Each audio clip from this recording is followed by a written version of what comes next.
I am retired professional triathlete TJ Tollakson, CEO of Dimond Bikes, and today we're going to talk about what it takes to become a pro triathlete. I know it's a very glorious lifestyle many people wish they had. What are your superpowers again? I'm rich. I just got done with a 17-year career living that lifestyle. I can tell you it is not all that glamorous or wonderful. It has its ups and downs like most things in this world. But I want to talk about what it actually takes to become a pro. It's a question you get asked pretty commonly when you are a pro. It just raises too many questions. And so we'll go through what it looks like in the United States to qualify as a pro. But first I'm going to give you some background on what I think it really takes in terms of talent identification as a young age. And that first one really has to do with swim and run times. So if you are a kid between the ages of 15 and 20, and you can do both of these things, now I'm talking about men, we'll get to the women here in just a little bit, I don't want to be sexist in this.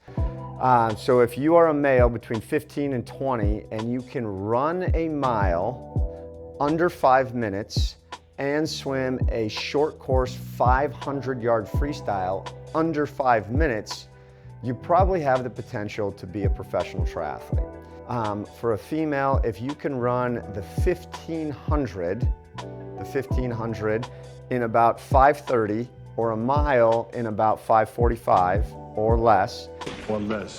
And then the 500 free, if you can do that in 5:20 or less, you have to have both of those things, the swim time and the run time, between the ages of 15 and 20, then you're probably setting yourself up pretty well to have a successful career as a professional triathlete. Okay, so really what does that mean? That means that you have the ability to probably race in anything from the ITU all the way up to Ironman. And I have to say that because, look, there are all kinds of pros out there today making more money than I made in my career that can't do one of those. Lionel Sanders, Sam Long, those guys have zero chance of swimming a 500 freestyle under 5 minutes. And if they want to challenge me, go ahead. In retirement, I will race them and beat them in a 500-yard freestyle. It's on. But doesn't mean they can't be a successful professional triathlete, right? Because they've both won really big races, won a lot of races, and so it just depends on the distance they can be successful at. But if you look at an athlete like Ben Canute, who is an Olympian, a successful 70.3 athlete, Ben Canute had the ability to swim much under 5 minutes while he was in high school. He's yet to make his Ironman debut, but I will tell you it's coming. Probably the original, the OG pro with these kind of stats were none other than Andy Potts. Of course, Andy's a diamond athlete, but Andy in high school was killer fast. I mean, this guy was in the 4:30s, maybe faster than that, in the 500 free, and he was crushing miles under 5 minutes as well on the high school track team. Little known fact about Andy, he was on the swim team for 4 years at Michigan, was 4th at Olympic trials in the 400 IM. But his 5th year at Michigan, while he was on scholarship, he actually ran track.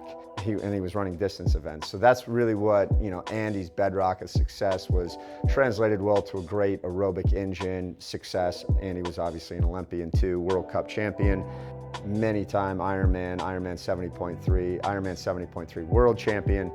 That's the kind of pedigree you need, the kind of results that you need to really be successful at any distance. That being said, we're going to take a look now at what the actual requirements are to become an elite, which is what they call it in the US, an elite triathlete from USA Triathlon. This can be good. Every country has different rules, so we're going to focus just on the US for right now. So here I've printed this off, the 2021 Elite License Qualification Criteria from USA Triathlon. It is a 5-page document. You can find it on USA Triathlon's website. If you just Google search it, you'll be able to find it. There's some just general criteria that you must have a membership and be in good standing and that kind of stuff, which shouldn't be the real problem here. That's easy! And then they break it down into 6 different categories.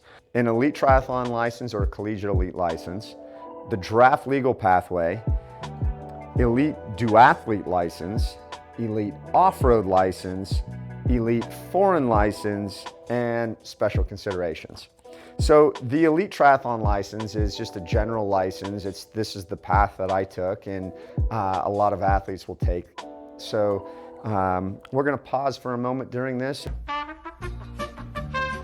and we're gonna take a little trip down memory lane. So how did I become a pro triathlete? Well, when I was in college at the University of Iowa, I had some friends that started a club team.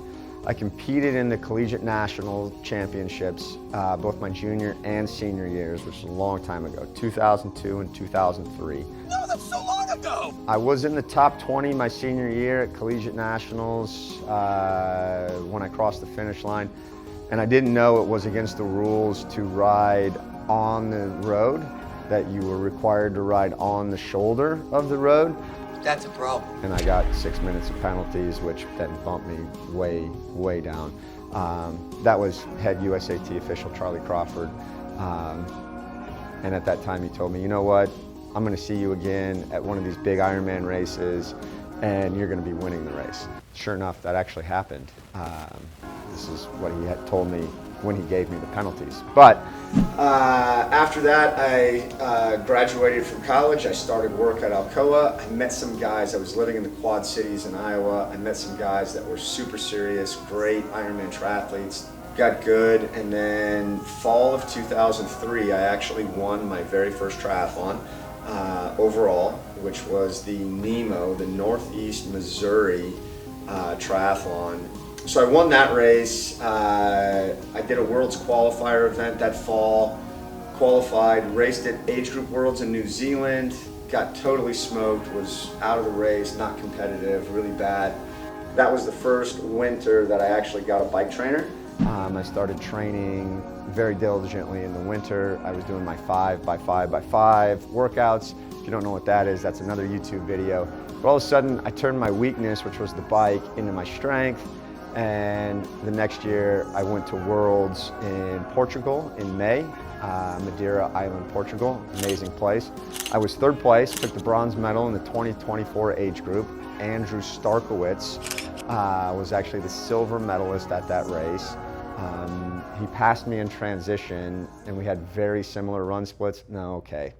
I'll be honest, Andrew Starkowitz actually ran faster than me at that race. I know it might seem a little embarrassing, but I vowed to myself that that wasn't going to happen again. And Andrew, I'm sure at one point has had a faster run than me again, but for the most part, no. So anyway, after that, I went to Memphis in May. I won the Chicago Triathlon amateur overall, and then in September, I won USAT Nationals overall. At the end of that year, that was 2004, I got an invitation to go to the Olympic Training Center. I still did not have an elite license when I did that. Obviously, I was eligible, but I was weighing my options to see. I had a good job as an engineer, didn't know where I wanted to go. Went to the Olympic Training Center, was there for a few weeks and decided, all right, I love this, this is what I want to do. Filled out the paperwork for my elite license. 3 days after I filled out that paperwork, I was involved in a cycling accident on the crit course in Chula Vista, California, fractured my left clavicle. Shortly thereafter, left the training center and went back to work.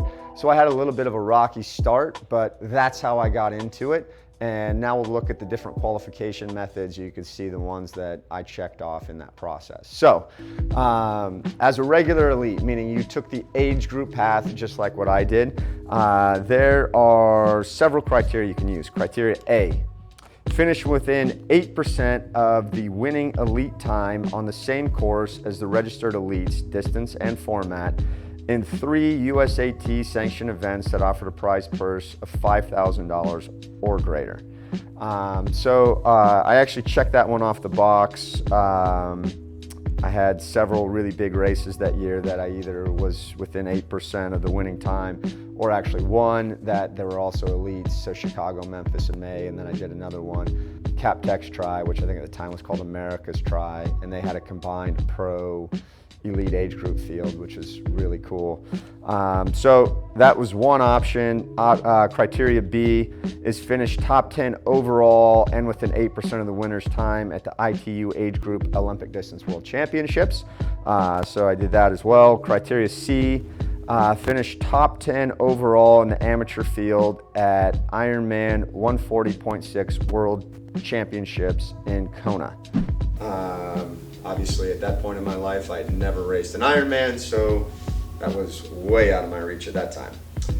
Criteria D, finish top five overall and within 8% of the winner's time at USAT age group Olympic distance national championships.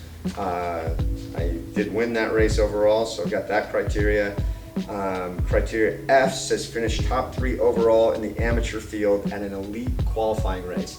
This is something that's newer. These did not exist when I was racing age group back in the olden days, as my kids would say. My back! Oh, my back! And the last criteria, criteria G, achieve a gender-graded race score of 104.787, let's get very specific on this, or higher at 2 events with 300 or more total male and female participants. Wow, that's complicated. So they have a link on this to go look at your ranking per criteria. And I actually feel like it's probably the most lenient criteria. And if I had to guess, more athletes are qualifying under that than any of the others. Elite duathlon license, elite off-road license, they have their own qualification criteria as well. The foreign elite athlete is really for people who want a USA Triathlon membership but are not actually Americans. I thought you were American. And then special consideration, this is a big one. Special consideration for exceptions to all elite membership rules may be granted by the elite license panel, made up of at least 3 USAT staff members from the high performance and membership departments and at least 1 member of the athlete advisory council.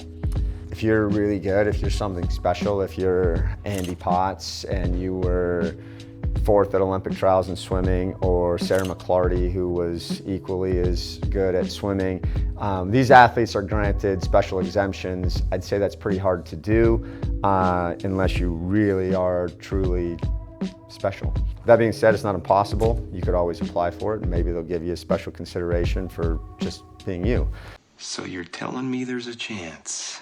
So those are kind of the different paths to go down, and the one that I didn't talk about real quick was the draft legal pathway, which has an entirely different pathway, because if you want to race ITU races, finishing in age group races really doesn't make a lot of sense, right? So they have the same kind of criteria. You can go down, you can finish top 10 at World Triathlon Junior Elite Sprint Distance, finish top 5 at an ITU CAM Tri. You can be the overall junior elite winner at any World Triathlon sanctioned Junior Continental Cup. You can rank within the top 5 junior elite draft legal end of season rankings. Or criteria E, you can finish top 3 among the non-elite athletes and within 5% of the first non-elite amateur finisher's time at an elite development race, NCAA Women's Collegiate National Champions, Club Collegiate Nationals, Draft Legal Individual Triathlon. Wow, that's a mouthful. So there are a lot of options to become a pro. If you're really interested, this 5-page document is super helpful for anyone who wants to become a pro. Outside of this document, I hope I gave you kind of a background into how I went on that journey to become a pro. I did want to share kind of this 8% rule of some of my last races so you can see what that looks like. So let's see, my very last race in retirement was the Des Moines 70.3. I went 249.36. The winner was 238.21. That means a little over 12 and a half minutes is what was allowed for the gap. So basically anybody who finished under 251 would make that 8%. And I can tell you that I was the last elite athlete to finish within 8%, and that there were no amateurs that were within 8%. So 8% is pretty difficult to achieve, and every race I would say that there's probably close to half of the pro field, men and women, that fail to finish within 8% of the winner. Oh my God, that's so hot. It was horrible. So doing that as an age grouper is quite the impressive feat. So for everyone out there who wants to become a pro triathlete, I wish you well. If you have any specific questions for me, please let me know. I would love to play some role in your journey to becoming a pro triathlete.